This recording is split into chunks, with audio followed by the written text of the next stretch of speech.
Најдолг досега е списокот на Државниот завод за статистика во анализата кои профили на работници му фалат на стопанството. Нема кувари, келнери, шивачи, столари, водоинсталатери, програмери, пекари, возачи и многу други професии. Сите тие се во странство, а новите заминувања никако да престанат. Од тука кошмарен проблем за работодавачите е како да ги сочуваат работниците и како добрите да ги платат повеќе за тие да се одобровалат, па наместо во странство на работа да останат дома. Различни начини секогаш се бориме за добрите работници, тоа е нормално, бидејќи добар работник донесува продуктивност, а не лошиот работник кој е на грбот на другите. Пазарот на трудот се промени, не е ова као пред 20 години, да секој ден се јавуваат нови работници.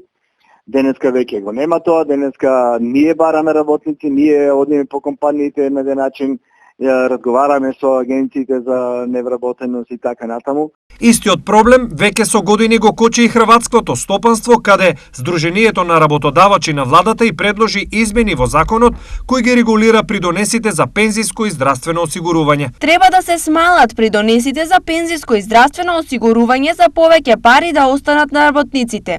Нето платите мора да бидат повисоки, трудот е скап и преоптеретен со давачки. Велат од Хрватското Сдружение на работодавачи. Дали нешто слично треба да произлезе и од нашата асоциација на работодавачи? Па тоа е еден од начините да се одржат трудоинтензивните дејности, каде што платите учествува со огромен процент во трошоците на работење. Ваков предлог имаше кај нас, уште со првото покачување на минималната плата, но нашата влада не го прифати тоа. Од друга страна, според економистите, реформите во пензиското и здравственото осигурување се сложена и многу деликатна постапка со потенцијални ризици. Од аспект на јавното здравство, значи секое понатомошно намалување на придонесите, можеме да кажеме дека ќе го урнести така кревкиот здравствен систем со оглед на состојбите кои што веќе владеат.